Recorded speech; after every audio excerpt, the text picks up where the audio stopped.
Now joining us in studio, we have Michael Lee Hill from Eastlake, Ohio. Michael, thanks so much for taking time to be here. How are you doing today? I'm doing fantastic, and thank you for having me.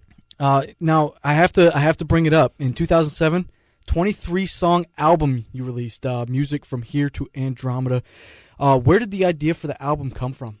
Well, I became partners in a UFO documentary produced and directed by David Sarita, which is he's best known. He was the director of the UFOs Unplugged with Dan Aykroyd, which they used a few clips of UFOs that I'd filmed over Lake Erie, which that's a whole nother subject. But it ended up, me and David partnered on this film called From Here to Andromeda, and I did the soundtrack for it and released that soundtrack as a musical CD called Music from Here to Andromeda. So that's how it came about. Now, I got a chance to listen to the CD. First of all, I got to tell you, it was absolutely awesome. I love it. Well, thank you so much. And one thing I noticed where there were a lot of different sound styles throughout the entire album. How important was it for you to be able to give listeners such a wide range of music in one collection? That really wasn't even the intent. I just really believe that songs have their own soul. And if you, the song will speak to you as you're writing it. And if you pay attention, I don't know, you just have this vibe of where the song should be. And sometimes I'd use my normal guitar tone and it just wasn't it. So then I think, well, maybe next day I'll try it again. I'll use a Stratocaster or something, change something, And I just think that each song is like, it's like my own child, so they're all different and they're all unique in their own way, and just try to express that as honestly as possible. Now, earlier when we were talking off air, you actually said that, some songs, they come to you right away, some you have to plug away. What songs were some of the easier ones to put together? What was one or two that, took you a little while to finally find the right sound for it? Oh, right on. Well, I'll tell you, as easy as it comes, there's a track called Transition, and it's a kind of a jazzy track, but I had got done with the first part of the solo in the song. I thought, okay, that's cool, and then I went to record the second solo section in the song, and there was already a solo, and I don't ever remember recording it. I'm like, I swear to God, I listened to it the first time and went, well, that's cool. I don't remember it, but I'm done. So that was really easy. But, as far as a longer birthing pain of a song, there's a track on the CD called The Lifting, and I had written the music for it, but it was actually the bass line that gave me a lot of trouble. It like for years I could just never, it just didn't come together. And then one time I was just like, song, you and me have had it. I'm going to enter the studio and I'm not leaving until I figure this out. And sure enough, I did figure out the bass line. It just ended up being a lot more simple than I thought. But when I came across the bass line, the whole song came together. But that whole song probably had about a 3-year period of coming into creation, But some of the ones that come very easily are, just as special to me. It's like, but yeah. I guess that answers the question. All right. Well, you said that, one song over a 3-year period. Obviously, this is a collection of multiple different albums that you've put together. So how long did it take to compile everything? Probably when I started the project, I was still working on a few songs. And what I did was this documentary I became involved with is called From Here to Andromeda, and it's 4-part miniseries, 1 hour apart, 1 hour per episode. So I had to come up with a lot of music. So I took everything that I really liked from my first 2 CDs, which I probably took 3 or 4 songs off of each CD. And at the time, I probably had enough material for a whole other CD. And I figured I was just going to mix all this in together and make it an anthology of pretty much the trip of, what I've been doing the last 10 years. And I'm really proud of it. I put a lot of work into it, making sure all the EQ levels were like it, because we're really talking about a 10-year span of music. So to make sure all the levels were the same and the EQ, the bass and treble and the mixes were the same. So it sounded like a coherent collection of songs. I'd say the whole process took me about 5 months. And in that 5 months, I was still finishing up some of the newer songs I was working on. Yeah, it's all together now, and it's all good. All right, stick around, because in a little bit we'll have more from Michael Lee Hill. But first, some music from the man himself. Testing 1, 2, 3. off of the album Music from Here to Andromeda right here on 107.5 FM, The Fox.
Welcome back to North Coast Licks. In studio with me, Michael Lee Hill. We were talking about his 23-song album, Music from Here to Andromeda. And question that I had to get into here with you is you brought it up. It's in a documentary film. You had to put the music together for the film. How stoked were you to actually have it featured on a documentary? You know, by that time, I had so many just really crazy, surreal things happen that it's been a long, crazy ride. All I can say is those are the good things that happen. That's a good, it's surreal, and I'd rather have the good stuff than the bad, surreal stuff, So just ride it and try to enjoy it, and I'm honored and privileged that it's in it because I think it's one of the best UFO documentaries that's ever been produced. And matter of fact, it's being premiered at the Pythagoras Conference this October, which is in Louisville, Kentucky, and it's a global, biggest conference of its kind on the subject matter. And so I'm really proud of it. Now, who were some artists or musicians that influenced the music that went into this album? Well, back in the day, just growing up, my first band I was really into was Kiss. They were like superheroes to me, Then Van Halen, and Eddie Van Halen still to this day to me is just the king. His playing just touches my soul. So I really became obsessed with Van Halen, and still am, really. But then, being a guitar player again, it got right into Steve Vai, Joe Satriani. A gentleman named Dan Reed of the Dan Reed Network was a huge influence to me. Steve was a really cool inspiration because I actually got to meet Steve Vai. A few years back, there was a guitar contest called the Steve Vai Ibanez Guitar Challenge. Stars lined up, and I ended up winning that contest. So meeting Steve, he gave me one of his guitars and signed the back of the headstock for me. So that's pretty surreal. So what was it like actually getting a chance to work with Steve? It was totally surreal. Steve actually did a cameo in From Here to Andromeda, and because of winning the Vai contest, I was offered a Joe Satriani amplifier endorsement deal. So it ended up where Peavey, who had manufactured this amplifier for Joe Satriani, they sent me to California it's called the NAMM show, which is the trade show for musical instruments, to go there and play. And so when we were there and met Joe Satriani, it turned out that he was a big fan of my partner, David Sarita's earlier works. So before I knew it, Joe ended up being in our movie, and I was standing there holding the shotgun mic going, pinching my arm going, this must be a weird dream, man. Now, where did you draw inspiration for this album from? Really, that's a really deep question, because on every back of every CD I put, this music is an attempt to communicate ideas, feelings, and emotions regarding our own personal realities that will never be expressed through words. So that's my intent, to express certain truths. You find out music is way more powerful than any of us probably ever thought, and frequency creates geometry, and this is being proven now. A lot of scientists know that you can take a big plate that has sand on it and put a frequency through it, like say just an A note, and geometry will form into that sand by nothing but the frequency that's being pumped through it. So, truly, I believe that music is almost like making crop circles out of air pressure and like just soaking an audience in it, I guess no one's ever told us, though, like what chord on a guitar makes a pyramid, you know. This is intuitive things. I think you just tune into what you're creating, what effect it has. And I want music, music that I really loved growing up. It took me somewhere by listening to it. And, some albums, like I remember Fair Warning by Van Halen, I would just listen to it, and it would just take me on a mental journey, or Abbey Road by the Beatles, just beginning to end. And when you got done with it, it's almost like you went to church, Yeah. So I know it's a big, that's a big accomplishment to try to even do that, but, I try to do that as well as try to tell a story. Well, that's pretty cool. And one thing that I've always wondered, I'm not necessarily musically inclined. When you're in the music writing process, do you just hear the music come through, or do you is it something that you feel? How do you put that into music? Well, I'll tell you my own process. I will just lock myself in the room and I just play. And just while I'm playing, just for the fun of it, sometimes I'll stumble across something and the fur on the back of my neck will go up. I'll go, oh, that's cool. And I'll explore that little lesson I just learned or stumbled across. And then when I get to the point where I know I got a cool little piece of music there, I just catalog it in my brain, and go along. And the next little piece, that I stumble across, that the fur on the back of my neck goes up, I put that in the back of my brain. And then when I got about 10 of those parts, I would start building up drum tracks, because I used digital audio samples of a real drummer, Steve Gadd, which is a famous drummer, as the drum tracks, and built them up. So it was almost like I would build up drum tracks just knowing song structure, but not even thinking of any of my songs. Yeah. And then I would take these musical ideas and see if any of them fit over these drum grooves that I would build up. And I would say 7 out of 10 times it wouldn't. So then I would just sit back and just listen to the drum groove and try to be inspired and jam over that and create something to it. Sometimes it fit like a glove, Yeah. And so I just look for that first initial spark of just knowing there's some kind of musical intelligence that's being communicated through a little wedge of music, you know?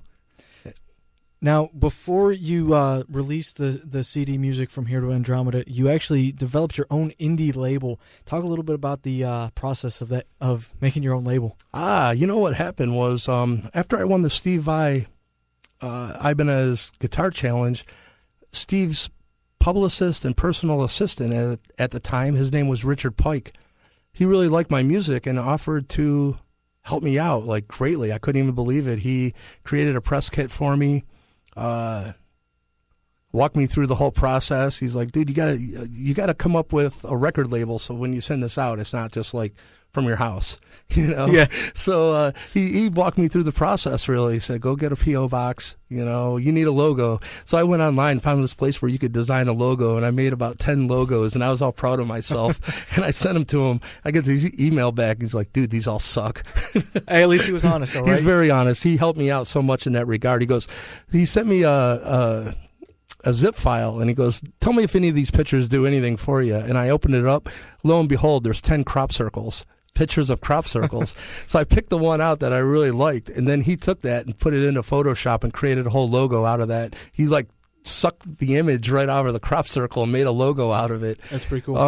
So that's how the record label thing happened, because Steve's publicist helped me out, and he just, you know, he's become a dear friend and helped me out more than he should have probably. All right. Well, real quick before I let you go, if people want to find your music, if they want to contact you, where can they do that? Well, I'm on Facebook. Just type in Michael Lee Hill.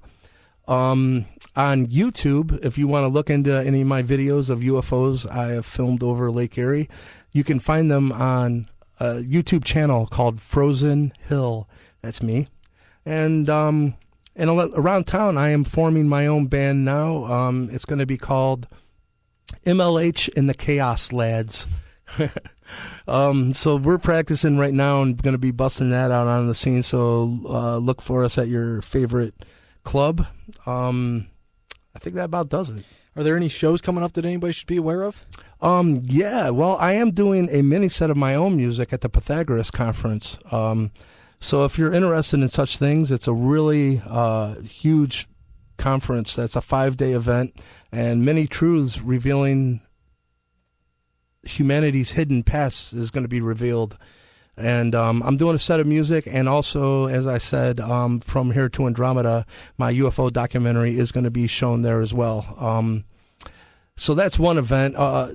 Right now, there's no shows as far as my own personal band because this is a brand new project. I'm really stoked about it. I got Justin Butcher on bass, which he plays bass for Alan Green, which I guess he's on coming up, or I don't know how we'll have a little bit from him later in the program. Right on. Alan's such a great guy, and I feel fortunate now that he's become a friend, and I've learned a lot from him. So I'm really looking forward to his segment. I got Heston Biazik on guitar. And Johnny Stiebel, which he owns Stiebel Drums there in Eastlake, and all the drummers know who he is. He's like just the greatest dude on the planet. So I'm really excited to have this group of guys around me, and they're just great dudes, no egos, and they're all really into the music, and I'm looking forward to having some fun. All right, what's the name of the band again that everybody should be looking out for? MLH and the Chaos Lads. MLH, that's me, Michael Lee Hill. Just abbreviating it, I can't see Michael Lee Hill and the Chaos Lads on a billboard. Yeah, a little long maybe. Yeah, it might be a little too long, so MLH. All right, well, definitely look out for MLH and the Chaos Lads. Michael Lee Hill in studio with me. Thanks so much for taking time. I appreciate it. Thank you. It's been a privilege and an honor. Oh, the privilege was all mine. Thanks so much for taking time. Stick around because up next we'll have another North Coast classic. This one from Michael Lee Hill off the album Music from Here to Andromeda. The song is called The Individual, and it's right here on 107.5 FM The Fox.